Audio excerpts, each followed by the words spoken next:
দেখো, সকাল সকাল মাথা খারাপ করো না।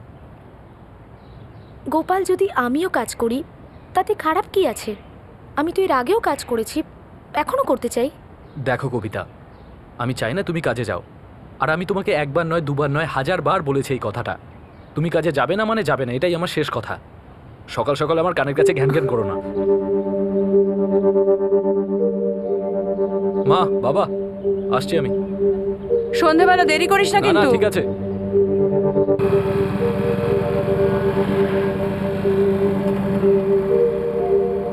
কাজ করতে দিতে চায় না, বাড়ির বাইরেও যেতে দিতে চায় না। বাড়ির বাইরে পা রাখলে 10টা প্রশ্ন ধেয়ে আসে। আমি কখনো ভাবিনি যে এরকম কিছু একটা হবে। 2 মাস আগে সবকিছু কত আলাদা ছিল।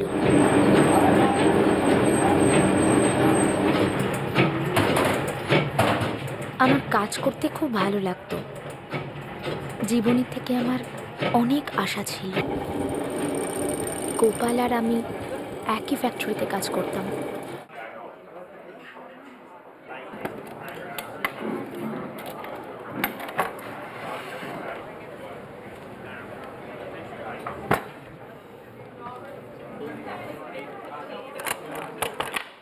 তাহলে তুমি কি ভাবলে? কিছু ভাবিনি আমি গোপাল। 2 বছর হয়ে গেল আমাদের বন্ধুত্ব। গোপাল, আমাদের বন্ধুত্বটাই ভালো। আমি শুধুমাত্র কাজটাই করতে চাই। মায়ের ট্রিটমেন্ট করাতে হবে। জানো ডাক্তাররা কি বলছে? ওনারা বলছেন যে মা আর বাঁচবেন না, কিন্তু আমি না, মাকে বাঁচিয়ে রাখতে চাই। আর তোমার নিজের জীবনটা, তার কি হবে? গোপাল, আমি এই বিয়েটা করতে পারবো না। আমার উপর ভরসা তো করতে পারো, নাকি সেটাও না? গোপাল, এরকম কোনো ব্যাপার না। সেটাই তো ব্যাপার, যে এটা কোনো ব্যাপার নয়। তুমি আমাকে ভালোবাসো না। সেটা নয় গোপাল। তাহলে আমাকে বিয়ে করো। বলো, করবে তো আমাকে বিয়ে? তুমি আসলে ভয় পাও যে আমি তোমাকে সুখে রাখতে পারবো না। গোপাল, আমি মাকে খুশি রাখতে চাই। তোমার মাকে আমি খুব ভালো করে চিনি। 6 মাস আমরা একসঙ্গে কাজ করেছি, আর উনিও চান তুমি আমাকে বিয়ে করে নাও। আর তোমার বাবাও এটাই চায় কবিতা। আমি কখন বললাম যে আমি সেটেল হতে চাই না? কিন্তু আমার সঙ্গে হতে চাও না, আমার সাথে হতে চাও না। গোপাল, আমরা বন্ধুই ঠিক আছে। আরে এরকম বন্ধুত্ব নিয়ে আমি কি করব বলো? ভালোবাসি আমি তোমাকে। তুমি যখন তোমার মায়ের সাথে প্রথম এসেছিলে কাজে, তখন থেকে বিয়ে করতে চাই তোমাকে। কিন্তু তোমার স্ট্যান্ডার্ড না আমার থেকে অনেক হাই।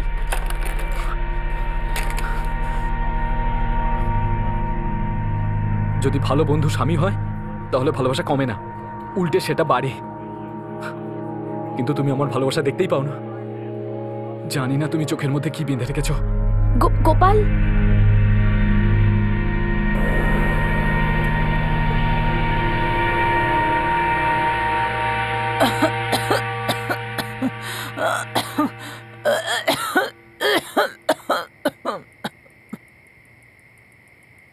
আয় ভাই আয়, তাড়াতাড়ি চলে আয়। অনেক হয়েছে পড়াশোনা, খাবার খেয়ে নে এবার। মা, তুমিও চলে এসো। ওঠো ওঠো, গরম গরম খাবার খেয়ে নাও। এসো। একবার ছেলেটাকে দেখে তো নে, লেখাপড়া জানে, সরকারি চাকরি করে, কোনো বদ অভ্যেসও ওর মধ্যে নেই। খাবারটা খাওয়া হয়ে যাক, তারপর কথা বলি। কবিতা, এইভাবে কথা ঘোরাস না। বাস্তবটা তো হারিয়ে যাবে না। এই বছর তো তোকে বিয়ে করতেই হবে। বাস্তব তো এটাও বাবা যে আমার কোনো তাড়াহুড়ো নেই।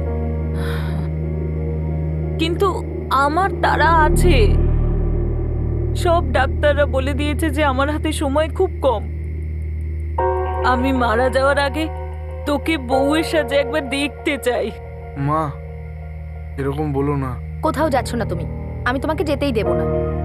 হ্যাঁ হ্যাঁ, আমার এই ক্যান্সার রোগটা ভয় পেয়ে যাবে তোদের দেখে। দেখ কবিতা, আমি তোর অনুমতি না নিয়েই ওনাদের আগামী রবিবার খেতে আসতে বলেছি। একবার দেখে নে না। ডাক্তারদের মতে খুব বেশি হলে মা আর 6 মাস বাঁচবে। আমরা নানা ওষুধ আর আমাদের ভালোবাসায় মাকে ভালো রাখার চেষ্টা করছিলাম। আর এই সব কিছুর মধ্যে আমার বিয়ের কথা চলছিল। আর অন্যদিকে গোপাল অন্য রকমের একটা নাটক শুরু করেছিল।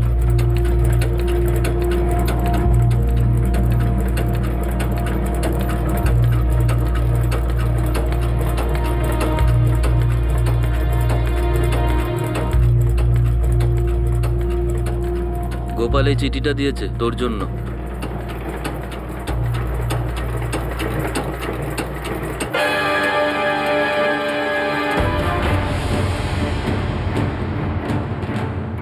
তুমি যখন আমার হবে না, তাহলে আমিও বাঁচবো না। Good bye.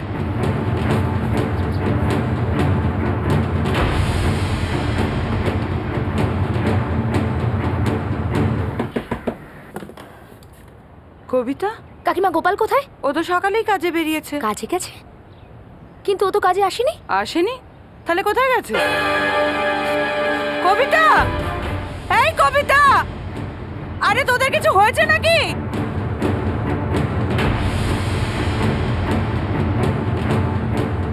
হ্যাঁ, দেখেছিলাম আমি ওকে কোথায়? আমাদের রেলপট্টির কাছে অদ্ভুতভাবে ঘুরছিল। আমি ওকে ডাকলামও, কিন্তু শোনেই নি।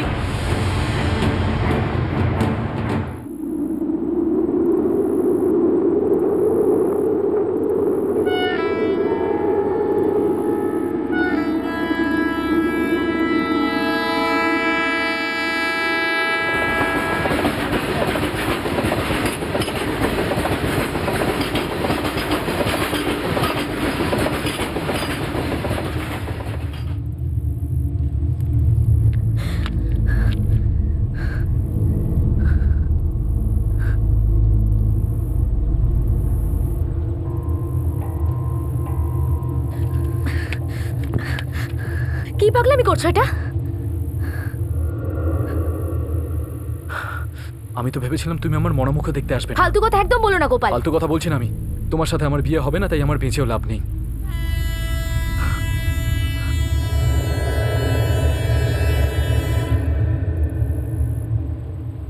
চলো, থ্যাঙ্কস। মরার আগে শেষবার তোমাকে দেখতে তো পেলাম।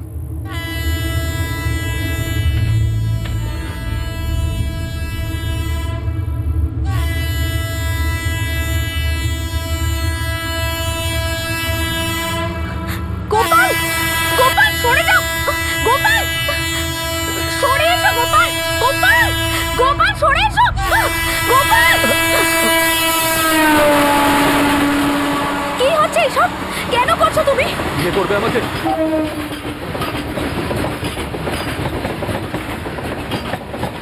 কবিতা গোপালকে পছন্দ করত, কিন্তু সে সেই মুহূর্তে বিয়ে করতে চায়নি, না গোপালকে না অন্য কাউকে। কবিতা তার মায়ের ক্যান্সারের চিকিৎসা করাতে চেয়েছিল, সে উপার্জন করতে চেয়েছিল, কিন্তু গোপাল সেই বিষয়টাকে এমন পর্যায়ে নিয়ে গেল যে কবিতাকে বাধ্য হয়ে তার ইচ্ছের বিরুদ্ধে সেই বিয়ের প্রস্তাবকে মেনে নিতে হয়। এটা একটা জোর জবরদস্তি বিয়ে ছিল।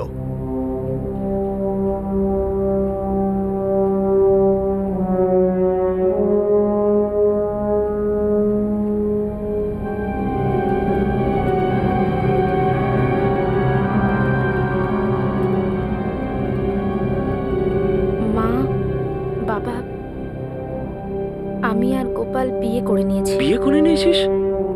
আর আমাদের জানালিও না। কবিতা, কেন? এই গোপাল কেন? মা, ও আমাকে ভালোবাসে। ভালোবাসে? তোর চোখে তো কোনো ভালোবাসা দেখছি না। আছে মা, আমি ওকে ভালোবাসি। কম করে 8 থেকে 9টা সম্বন্ধ, লেখাপড়া জানে, ভালো চাকরি করে, কোনো পণ ছাড়াই মুম্বাই পুনের কোনো ভালো ফ্ল্যাটে থাকতে মা, আমার পারতিস। বিয়েটা হয়ে গেছে, আর গোপাল আমার স্বামী, আর আমি সুখী হব ওর সাথে। মা, আশীর্বাদ করো আমাকে।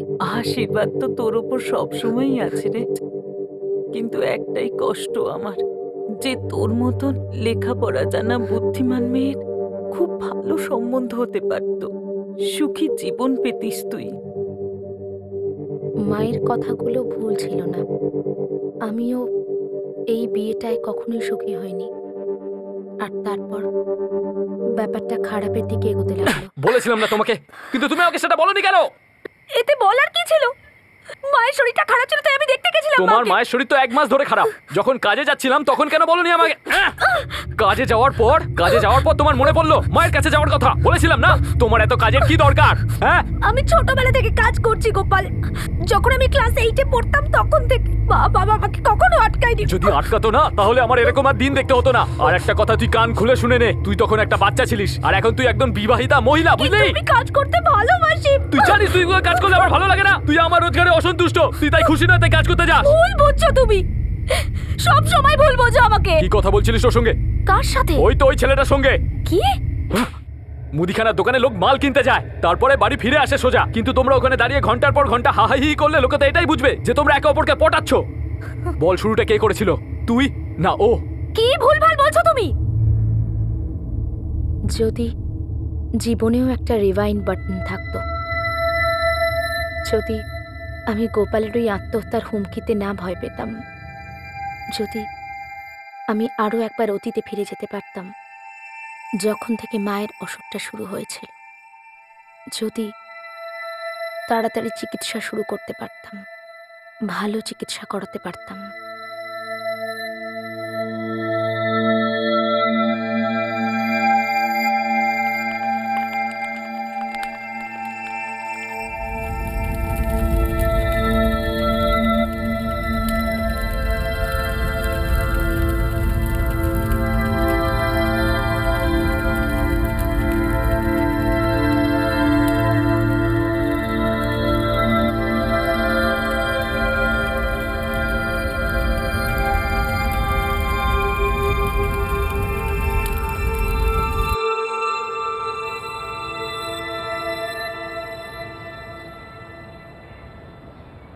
রমেশ দাদা, মুরলী বাড়ির টাকা দিয়েছে?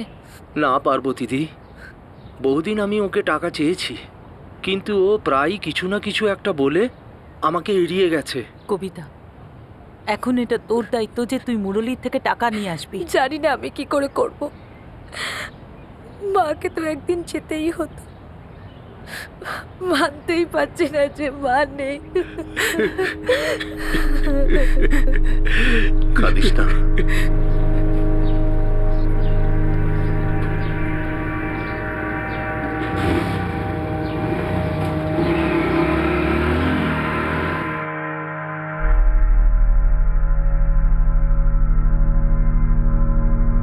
কবিতা, কোথায় যাচ্ছিস? আগে বসন্তপুরে। বসন্তপুর? কেন? হ্যাঁ, ওই বসন্তপুরে মুরলিদা থাকেন, ওনার থেকে কিছু টাকা নেবার ছিল। আমি দুপুরের মধ্যে ফিরে আসবো। আসছি আমি। আচ্ছা আচ্ছা।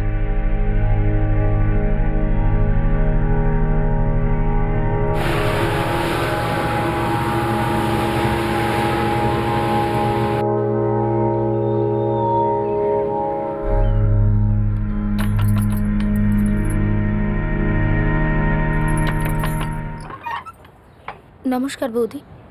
আরে কবিতা, কেমন আছো তুমি? মুরলিদা কোথায়? ও তো গুদামে গেছে। গুদামটা কোন দিকে হবে? কবিতা, তোমার মায়ের এভাবে চলে যাওয়াটা খুব খারাপ লেগেছে। খারাপ তো আমাদের সকলেরই লেগেছে বৌদি। মাকে ক্যান্সার নয়, অভাব শেষ করে ফেলল। যদি মুরলিদা ঠিক টাইমে টাকা দিয়ে দিতেন তো হয়তো আরও কিছুদিন মা বাঁচত, আরও কিছুদিন থাকত। আমি জিজ্ঞাসা করছিলাম যে গুদামটা কোন দিকে?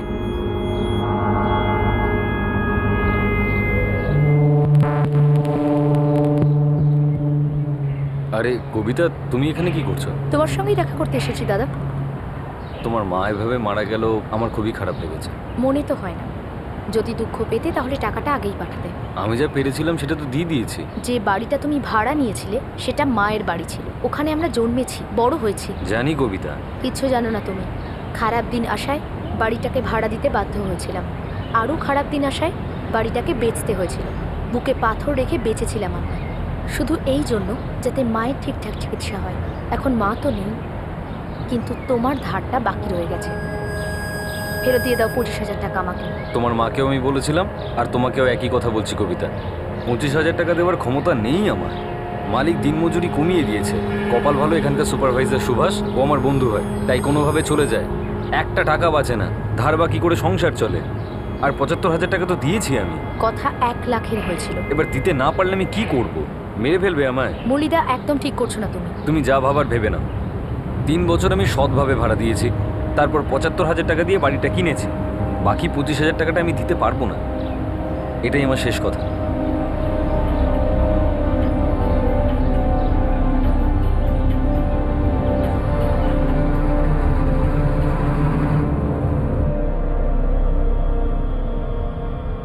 এই তোর ঘরের মালকিন আশাদির মেয়ে ছিল না? হ্যাঁ, টাকা চাইতে এসেছিল।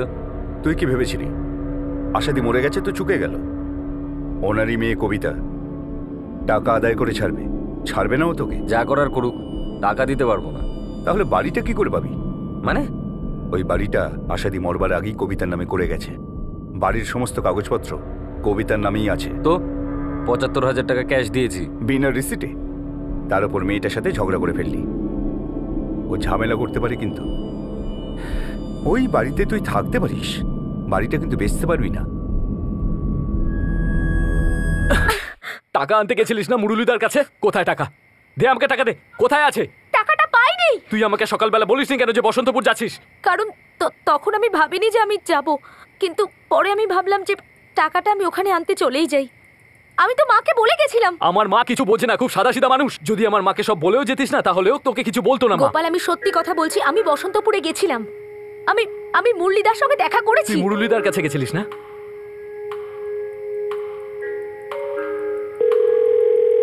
হ্যালো মুরলিদা, গোপাল বলছি, কবিতার স্বামী। গোপাল, আমি কবিতাকে বলে দিয়েছি আমি আর টাকা দিতে পারবো না। কবে বলেছেন আপনি? ওর মায়ের শেষকৃত্যের পরে? না, আজ দুপুরবেলা। আর তোমরা যতবারই আমার কাছে টাকা চাও না কেন, আমার উত্তর একটাই হবে, আমি টাকা দিতে পারবো না। খেতে দাও।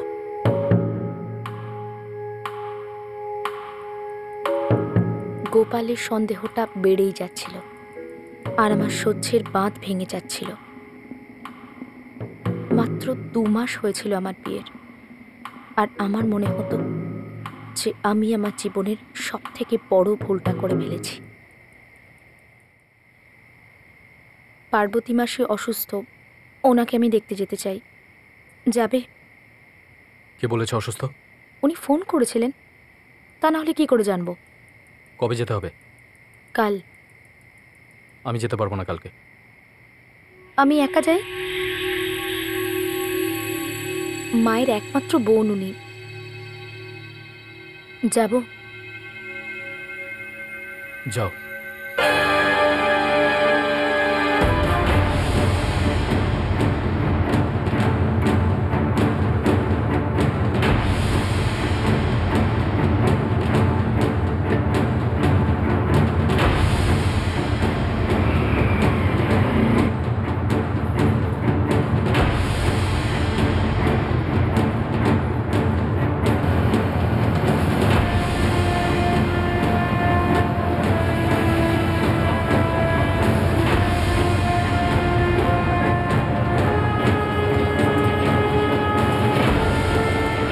কোথায় টাকা? দে আমাকে টাকা দে। কোথায় আছে?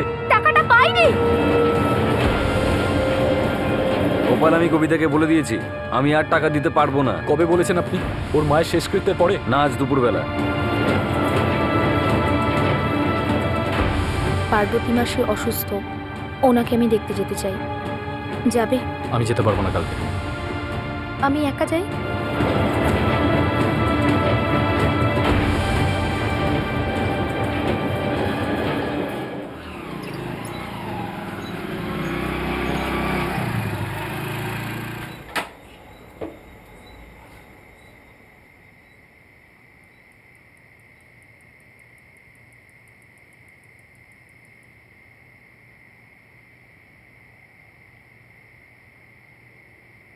মা, হ্যাঁ? কবিতা কোথায়? কবিতা ফেরেনি তো এখনো। এখনো ফেরেনি মানে? 7:30 বেজে গেছে। ও এখনো ওর মাসির বাড়ি থেকে ফেরেনি? আমি কি করে বলবো? আর আমাকে বলেওনি যে ওর ফিরতে দেরি হবে। আর ওর মাসি তো এই কাছেই উত্তমনগরে থাকে। এইটুকুনি আসতে এত দেরি হচ্ছে কেন? বাবা, তুই ওকে একটা ফোন কর না। আপনি যে নাম্বারে ফোন করছেন সেই নাম্বারটা এখন বন্ধ রয়েছে। আপনি যে নাম্বারে ফোন করছেন সেই নাম্বারটা এখন বন্ধ রয়েছে।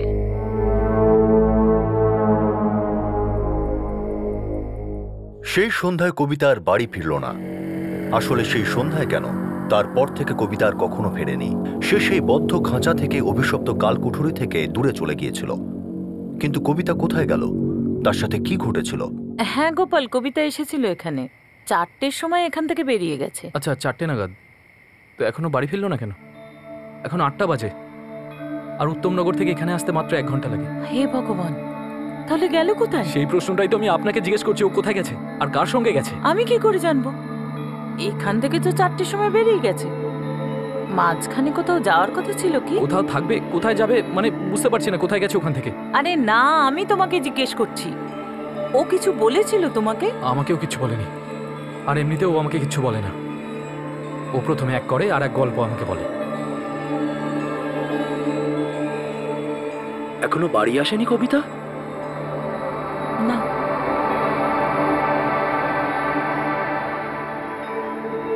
আপনি যে নাম্বারে ফোন করছেন সেই নাম্বারটা এখন বন্ধ রয়েছে।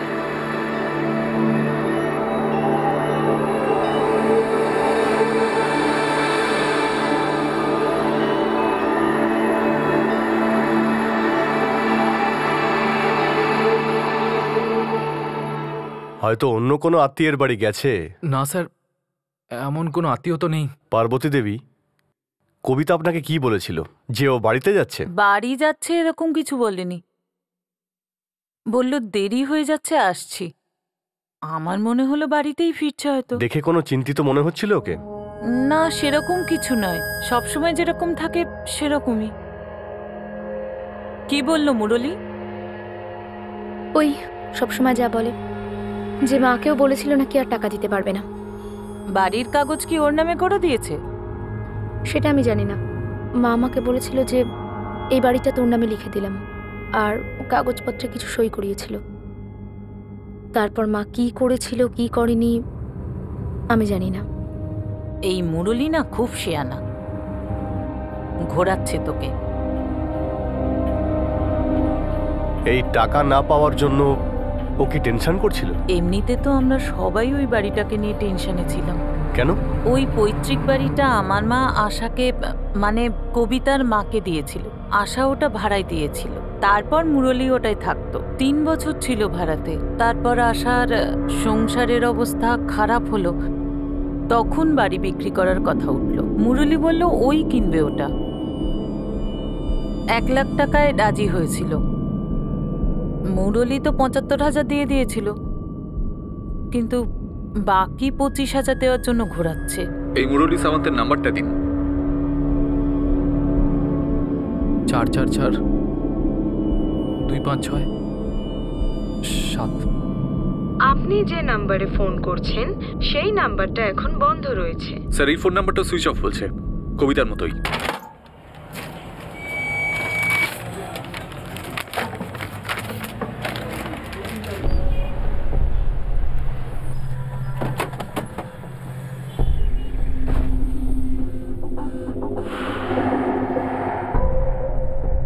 এখানে মুরলী সামন্তকে? ওই তো মুরলী।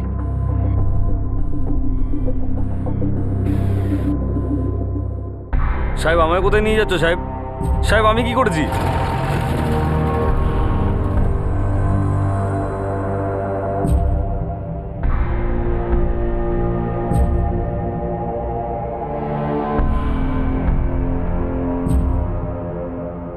এই মুরলী কিছু একটা করেছে। আমারও সেরকমই মনে হয় মুরলীর আচরণ দেখে। খুবই চিন্তায় ছিল কবিতা। সেটা হতে পারে। টাকা না পাওয়ায় ও একটু চিন্তায় ছিল। আমার কিছু ভালো লাগছে না গোপাল। আমি কবিতাকে খুব ভালোভাবে চিনি। যাই হোক, কিছু না বলে সারাদিন বাড়ির বাইরে থাকতেই পারে না। এই মুরলী কিছু উল্টোপাল্টা করেনি তো আমাদের কবিতার সাথে?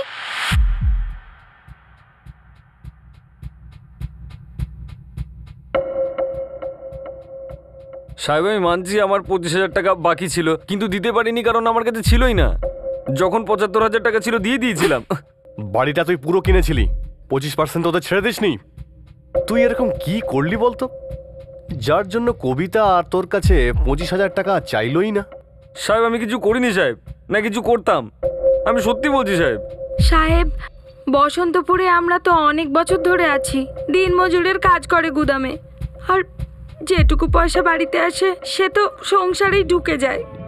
আমি যে কি করে সংসারটা চালাই সে আমিই জানি। আর কি জানো তুমি?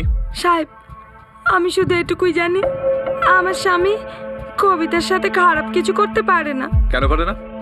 এরকম লিখে দিয়েছে নাকি যে এরকম করবে না কখনো? ও যদি এমনই কিছু করবে তাহলে আমার স্বামী ৭৫,০০০ বা দিত কেন? সাহেব, এর মধ্যে অন্য কিছু একটা আছে। হ্যাঁ বল গাউরে। এই মুরলি যে গোডাউনে কাজ করে না, এখানকার সুপারভাইজার সুভাষ, মুরলির বন্ধুও। হ্যাঁ তাতে কি? যখন থেকে আপনি মুরলিকে তুলেছেন না, তখন থেকে সুভাষও গায়েব হয়ে গেছে, মোবাইলও বন্ধ, পুরো হাওয়া হয়ে গেছে। তোমার স্বামীর বন্ধু সুভাষ, সে কোথায়? আমি জানি না।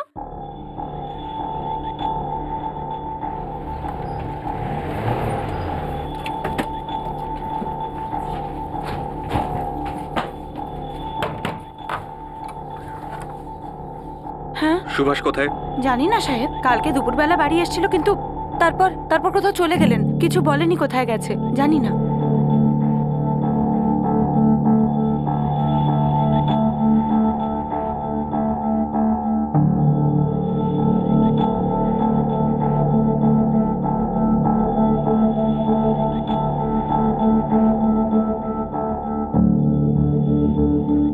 তুমি তো নিশ্চয়ই জানো কি সাহেব? যে তোমার স্বামী মুরলি সাউন্ডের সঙ্গে মিলে একটা মেয়েকে গায়েব করে দিয়েছে। কি? এসব কি বলছেন সাহেব আপনি? টাকা পয়সার ব্যাপার, ওরা দুজন মিলে নিশ্চয়ই মেয়েটার সঙ্গে কিছু করেছে। না না সাহেব, সুভাষ, কিন্তু আমি কিছু জানি না, আমি সত্যিই কিছু জানি না। দেখো ওর ফোনটাও সুইচ অফ বলছে, ফেঁসে যাবে। ও এখন কোথায় থাকতে পারে? আমাকে তো কিছু বলেই না সাহেব, আমি সত্যি কথা বলছি সাহেব, আমি জানি না। তাহলে সেটা জানার চেষ্টা করো। দেখো ওকে যদি না পাওয়া যায় তাহলে তুমি ফেঁসে যাবে, মনে রেখো।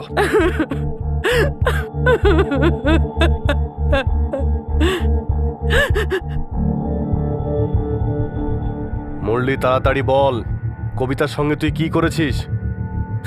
আমি জানি না ও কোথায়, কি হয়েছে ওর সঙ্গে, কি বলবো সাহেব? যতবার জিজ্ঞেস করবেন একই উত্তর দেব। সুভাষ কোথায়? আমি জানি না ও কোথায়, সত্যি জানি না। ও এর সঙ্গে জড়িত রয়েছে তাই না? আমি জড়িয়ে নেই সাহেব, বউ বাচ্চা দিব্যি করে বলছি আমি কিচ্ছু করিনি। মুরলি, আমরা রোজ এখানে লোককে ফেলে পেটাই, তাই উপদেশ দিচ্ছি তোকে। পরে যদি জানতে পারি তুই জড়িত, তাহলে আমাকে খাটানোর ফল সুদে আসলে নেব। পরেরটা জানিস তো, মনে আছে তো? ওই পরেরটা, আচ্ছা আচ্ছা খেলোয়াড়রাও হার মেনে যায়। দে আমাকে টাকা দে, কোথায় আছে? টাকাটা পাইনি। পার্বতী মাসি অসুস্থ, ওনাকে আমি দেখতে যেতে চাই।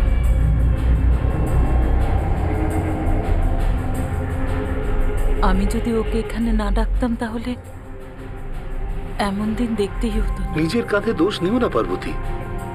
তুমি কি করে জানবে যে পেছনে কে কি ষড়যন্ত্র করছে? এই মুরলি কিছু একটা করেছে। আমি কবিতাকে জিজ্ঞেসও করেছিলাম যে আশা বাড়ির কাগজ মুরলির নামে করে দিয়েছে কি। কি বললো? বললো ও জানে না আশা কি করেছে কি করেনি,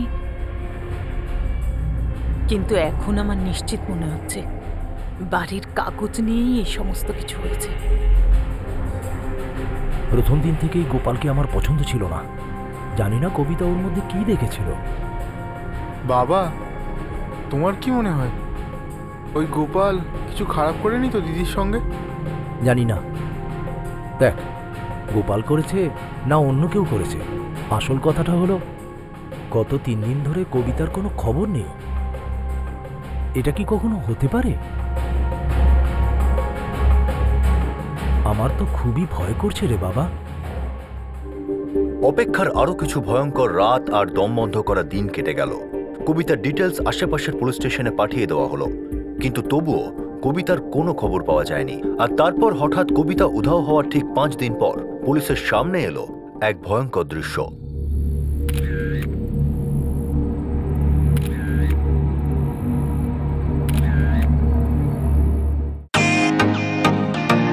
welcome to Bitten world, how may I assist you? নতুন ফ্ল্যাটের জন্য একটা স্ট্যান্ড ফ্যান আর কুলার নেব। এই পচা গরম থেকে একটু স্বস্তি চাই। বাজার চলতে সব ব্র্যান্ড আর ভরসাযোগ্য নয়। তার জন্য তো আমাদের ফ্যান আছে, all purpose bullet table fan, ceiling fan. আমাদের সিলিং ফ্যান কিন্তু 30 মাসের ওয়ারেন্টি সহ পাওয়া যায়। আছে ফারাটা 2 বছরের ওয়ারেন্টি, 17 থেকে 20 মিটার এয়ার ফ্লো, মধ্যবিত্তের সাধ্যের মধ্যে একমাত্র ভরসাযোগ্য ব্র্যান্ড বিটন। আমাদের কুলারের কিন্তু অনেক range, 45 litres, 50 litres, 70 litres, 90 litres, 110 litres. Honeycomb সহযোগে বিটনের সব কুলারের ওয়ারেন্টি 1 বছর। চেনা হাওয়ায় অচেনা অনুভূতির জন্য একমাত্র আদর্শ বিটন। গরমে স্বস্তি পেতে বিটনের ফ্যান হোক বা কুলার আজই আনুন বাড়িতে। Vuitton, digitally years.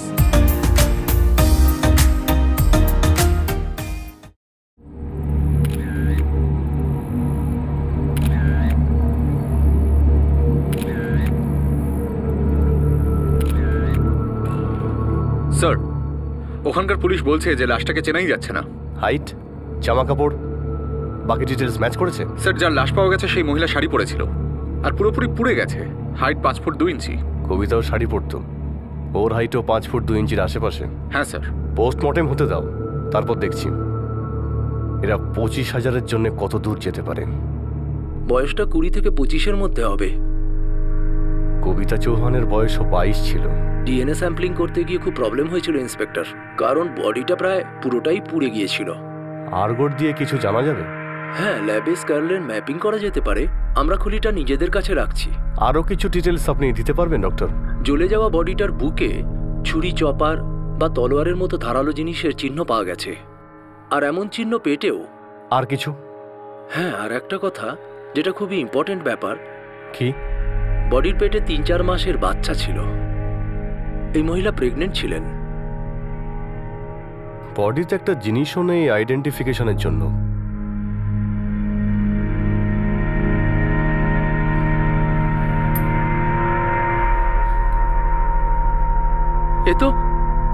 এ তো অন্য কেউ হবে, এ কবিতা নয়। আমরা এই বডিতে এমন কিচ্ছু পাইনি যা থেকে লাশটাকে শনাক্ত করা যায়। গোটা এলাকা খুঁজে ফেলেছি, কিন্তু কোথাও কিচ্ছু পাওয়া যায়নি। তাহলে বুঝবো কি করে যে এটাই কবিতা? একটা ব্যাপার আছে, এই মহিলা গর্ভবতী ছিল। না, এ আমাদের কবিতা হতে পারে না। বাচ্চা হবে এটা আমাকে নিশ্চয়ই জানাতো। গোপাল তোমাকে কিছু বলেছিল? না, আমাকে কখনো তো কিছুই বলেনি, আর মাকেও কিচ্ছু বলেনি।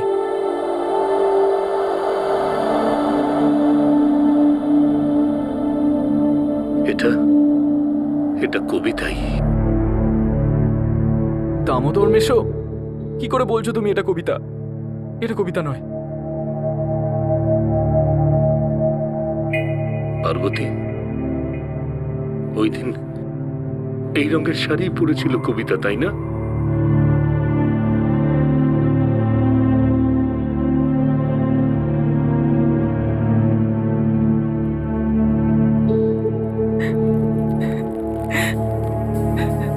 না, এটা আমার কবিতা নয়। এটা হতে পারে না। আমার কবিতা আমাকে ছেড়ে যেতে পারে না। আমি মানবো না যে এটা আমার কবিতা। রিপোর্টটা এক্স্যাক্টলি কবে পাবো? কম করে 1 সপ্তাহ সময় লাগবে স্যার। ভিকটিমে আমাদের একটা ক্লিয়ার ফটো চাই। তারপর আমাদের কবিতা চৌহানের ছবি ওই মুখের সাথে সুপার ইম্পোজ করতে হবে, তারপর ম্যাচ করব। ফটোগ্রাফ আপনি পেয়ে যাবেন। ওকে। গোপালের থেকে কবিতার একটা ক্লিয়ার ফটোগ্রাফ নিয়ে এসো তো। স্যার।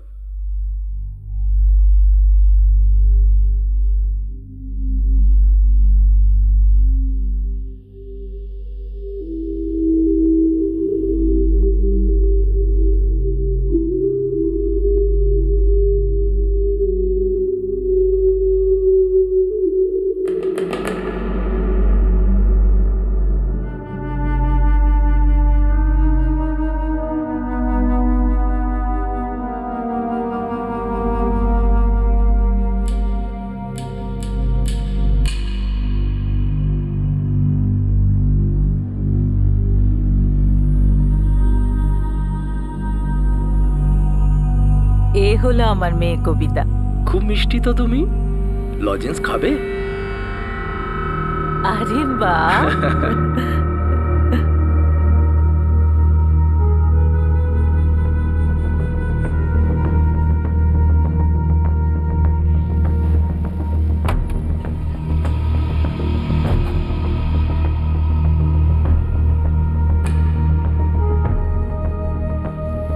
দেরিতে হলেও বুদ্ধিটা খুললো তাহলে। ভালো করেছো সারেন্ডার করে। সুভাষ বাঘ মারে, না হলে তোমার সর্বনাশ করে দিতাম। নিয়ে চলো একে। এই কেসে আপাতত দুজন অভিযুক্ত ছিল, মুরলী সাওয়ান্ত আর সুভাষ বাগমারে, আর তারা দুজনই পুলিশ হেফাজতে রয়েছে। অভিযোগ এটাই ছিল যে কবিতাকে মুরলীর 25,000 টাকা দেওয়ার ছিল, যা সে দিচ্ছিল না। কিন্তু দুই বন্ধু মিলে কি সত্যিই কবিতাকে খুন করে ফেলেছিল মাত্র 25,000-এর জন্য? অন্যদিকে পুলিশের সামনে ছিল একটা পুরোপুরি পুড়ে যাওয়া লাশ। এই লাশটা কি সত্যিই কবিতা চৌহানের ছিল?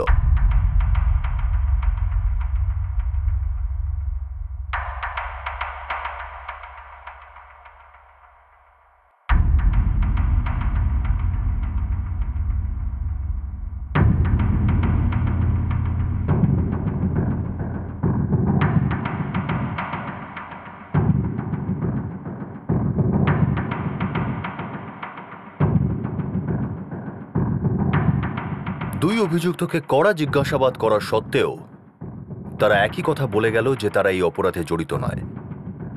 আর অন্যদিকে গোপাল চৌহান তার স্ত্রীর সম্পর্কে জানার জন্য খুবই অস্থির হয়ে উঠেছিল।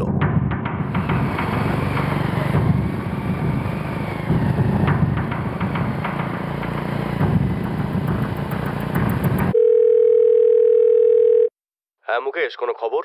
আমরা সুপার ইম্পোজিশন করে দিয়েছি। কবিতার ফটোগ্রাফার ওই স্কারলেট ডাইমেনশন একদম মিলে গেছে। So it is Kavita Chauhan inspector, কোনো সন্দেহ নেই। Welcome to Bitten world. How may I assist you? নতুন ফ্ল্যাটের জন্য একটা স্ট্যান্ড ফ্যান আর কুলার নেব। এই পচা গরম থেকে একটু স্বস্তি চাই। বাজার চলতে সব ব্র্যান্ড আর ভরসাযোগ্য নয়।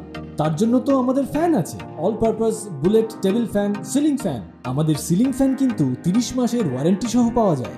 আছে ফারাটা 2 বছরের ওয়ারেন্টি, 17 থেকে 20 মিটার এয়ার ফ্লো। মধ্যবিত্তের সাধ্যের মধ্যে একমাত্র ভরসাযোগ্য ব্র্যান্ড বিটেন। আমাদের কুলারের কিন্তু অনেক range, 45 litres, 50 litres, 70 litres, 90 litres, 110 litres. Honeycomb সহযোগে বিটেনের সব কুলারের ওয়ারেন্টি 1 বছর। চেনা হাওয়ায় অচেনা অনুভূতির জন্য একমাত্র আদর্শ বিটেন। গরমে স্বস্তি পেতে বিটেনের ফ্যান হোক বা কুলার, আজই আনুন বাড়িতে। Beaten, digitally yours.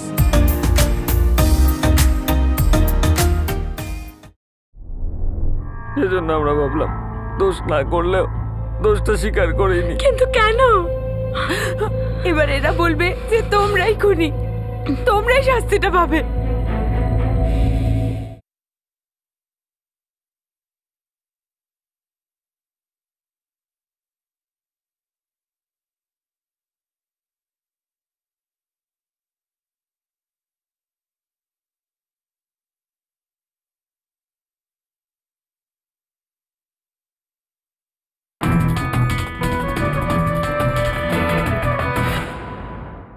কবিতার ফটোগ্রাফার ওই স্কারলেট ডাইমেনশন একদম মিলে গেছে। So it is Kavita Chauhan inspector, কোনো সন্দেহ নেই।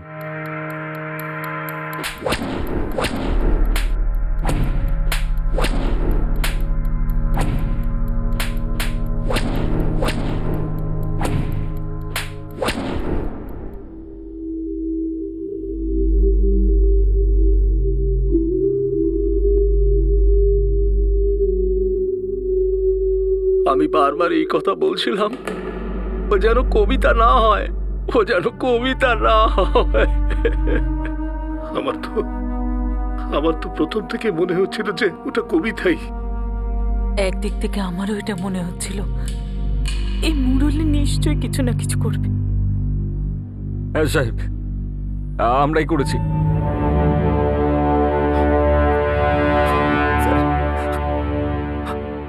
আমরাই মেরে ফেলেছি ওকে। প্রথমে আমরা ওকে ছুরি দিয়ে মারি, তারপর লাশটাকে এমন ভাবে জ্বালাই যাতে কেউ ওকে চিনতে না পারে। প্রত্যেকটা লাশ শনাক্ত হয়েও যায় আর প্রতিটা খুনি সাজাও পায়। আমরা খুব বড় ভুল করে ফেলেছি স্যার, আমাদের ক্ষমা করে দিন। তুই কি করে জানতে পারলি যে ওর মাসির বাড়ি থেকে ফিরছিল? স্যার, আমি ফোন করেছিলাম ওকে।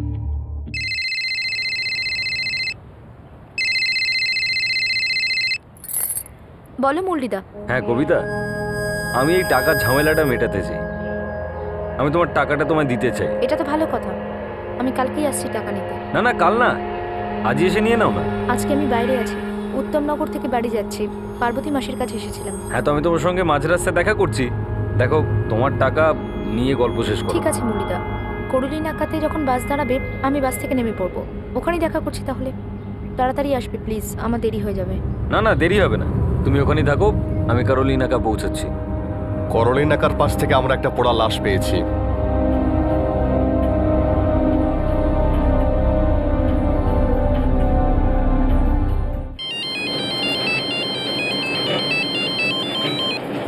হ্যালো, কি কি বলছেন?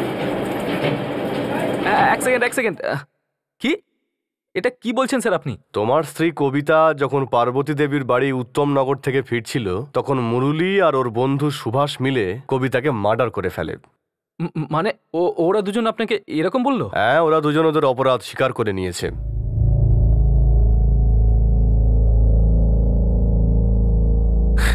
এরকম কেন করলে তুমি?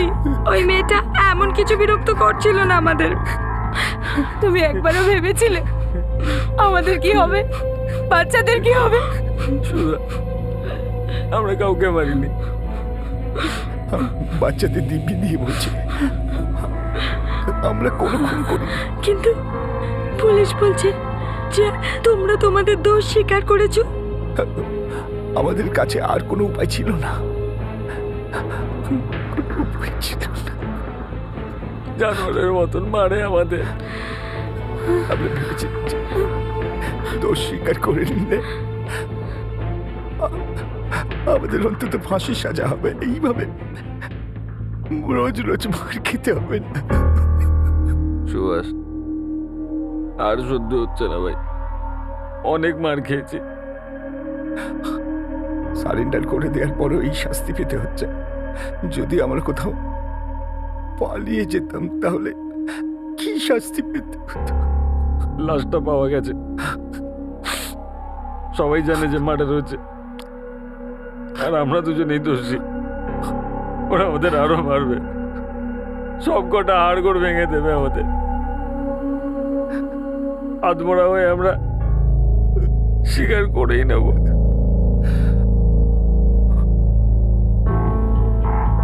এজন্য আমরা ভাবলাম দোষ না করলেও দোষটা স্বীকার করেই নি। কিন্তু কেন? এবার এরা বলবে যে তোমরাই খুনি, তোমরাই শাস্তিটা পাবে। আর তোমরা তো কিচ্ছু করোনি, তবু তোমাদেরই শাস্তি হবে। কিন্তু একবার তো ভাবতে পারতে যে আমার কি হবে।